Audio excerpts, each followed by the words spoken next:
Good morning, guys. Welcome back to Morgan Hill Farms. It is a beautiful fall morning. It's breezy, the sun is out, the sky is clear, and it's just absolutely wonderful out here.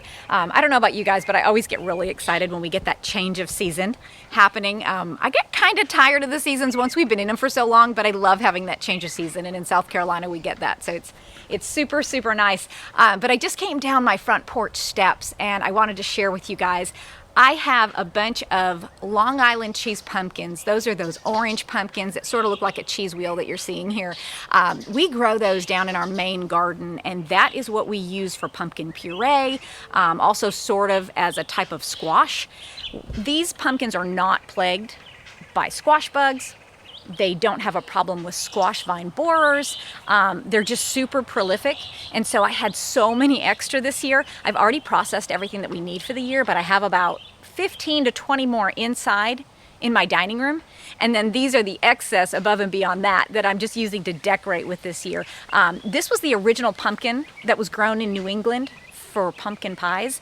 And when you roast it, I just cut it lengthwise and I roast it in my oven.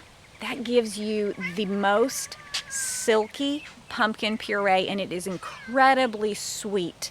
I can't believe how sweet it is with no sugar added to it. It's just really delicious. So I suggest you guys try that. That's called Long Island cheese. The little white pumpkins that you see here, those are called Casparita pumpkins, and they just sort of volunteered in the garden. They're not edible, so we went ahead and put them up here. But you can see there's quite a few bite marks. Something is eating these. They're starting to get a little moldy, and I actually had one here that had such a big bite mark taken out of it that the seeds have actually sprouted that were inside that pumpkin, so I sort of set it off here in the mulch.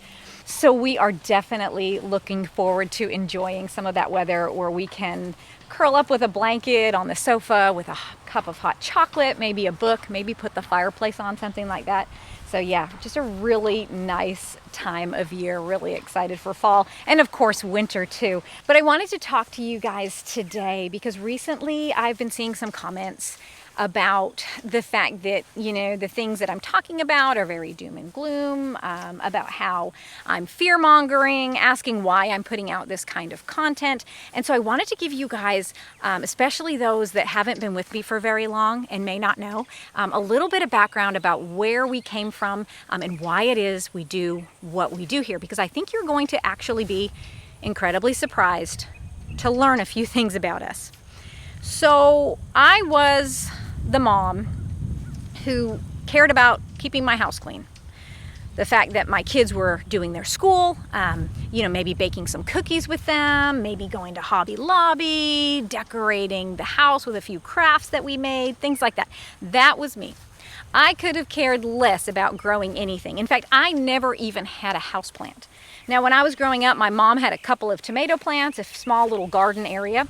And I remember she would, have me either go get those tomatoes or have me weed those areas. And I would say, Mama, this is the stupidest thing ever. Why do you do this? Just go to the grocery store and buy your tomatoes. Why do I have to weed this? Just to give you an idea of just how far from my mind it was to ever think that I would ever garden. Well, in 2020, Nate and I were living in South Carolina. And we had purchased a home about 5 years earlier. It had been vacant for a few years, and so it needed a lot of renovation.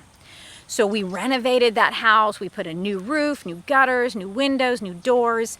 We replaced all of the rotten wood on the decking area.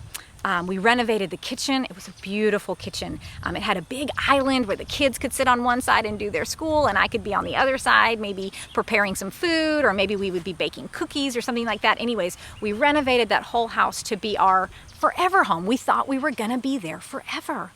But right before 2020 hit, I started feeling very uneasy, and I remember just feeling extremely led to move and sell that house.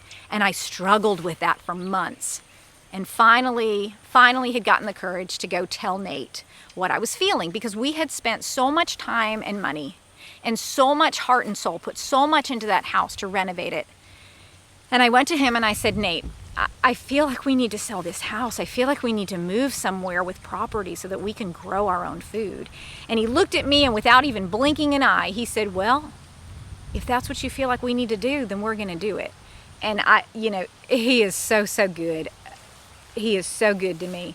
Anyways, we put that house on the market, and while we were in the process of selling that, he built a couple of raised beds for me. And I remember, I think it was the fall time, I went down to Lowe's, I got some cabbage and a few other little plants there and put those in the ground, and they didn't do great. I think I got a few tiny little heads of cabbage. I didn't know what I was doing.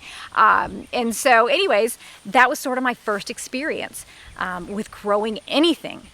And we moved to this property. Nate knew that I was just very adamant about getting a garden in immediately. And so he built me about 56 raised beds in this garden. We got them all filled with soil, got it all ready to go, and spring was quickly approaching. And I said, I need more space. This is not enough space for us.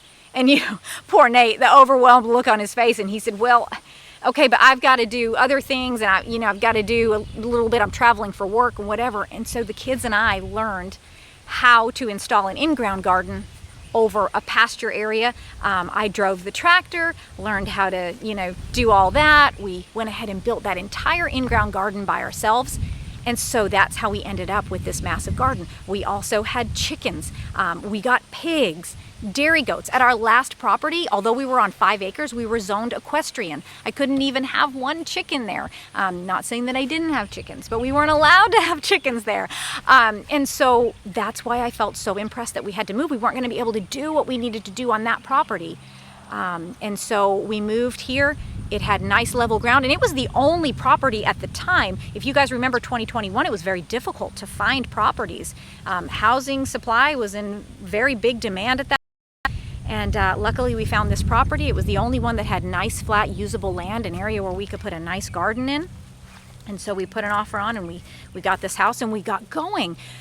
But my point in all of this is that I feel very led to do this. And none of us know what the future holds. None of us has a crystal ball. But the reason that I put out the content that I do, and the reason that I do what I do, is because this is just the reality of where you and I are living. We are living in an age where people are struggling to keep a roof over their head. They're struggling to figure out what they're going to feed their kids for dinner because they don't have anything left in the cabinets. They're wondering if when they go to work, if they're going to get a pink slip.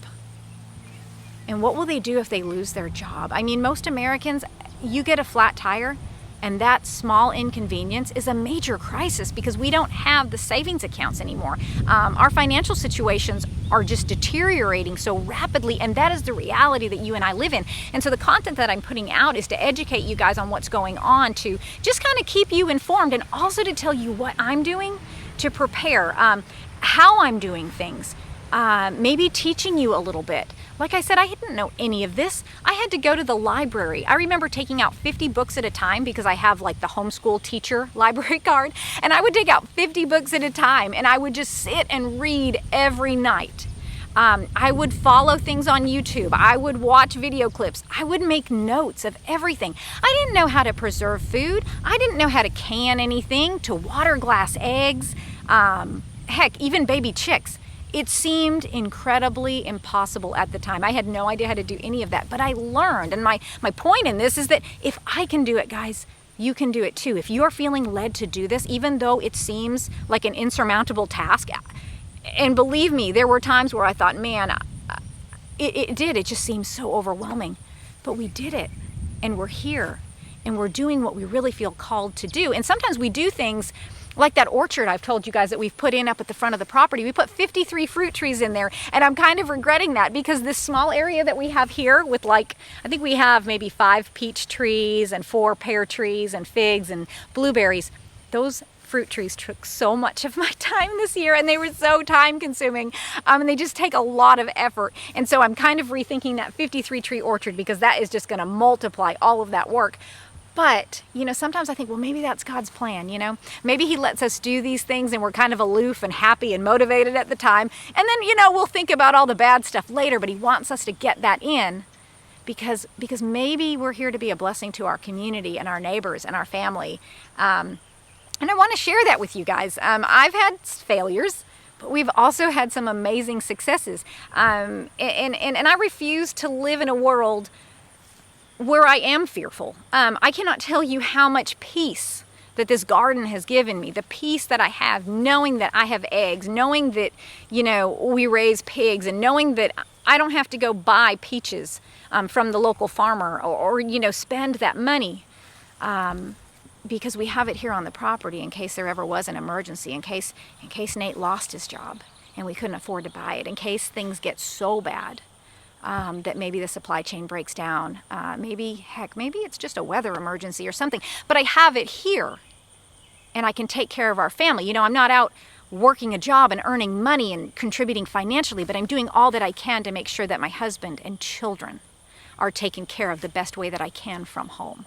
And so guys, I want to encourage you guys today too, that if I can do it, guys, seriously, you can do it. I was probably the least likely person. If they had in my yearbook, if they had a category for this, it would have been least likely to be a farmer. That would have been me. I wanted to live in New York City. I wanted to, you know, work in a big high-rise building. I didn't know what I wanted to do, but I knew I wanted to be in the city. And my life is so far from that right now, and I'm so grateful for that. But anyways, guys, I just wanted to give you a little story there, kind of encourage you, tell you where we came from. I hope you found that helpful. And don't feel like anything is impossible, because it's not. It's really not, guys. But we're just preparing for our family. We're doing the best that we can. And yeah, I just wanted to share that with you guys today. But anyways, thank you all so much for hanging out with me. I hope you have a great rest of your day.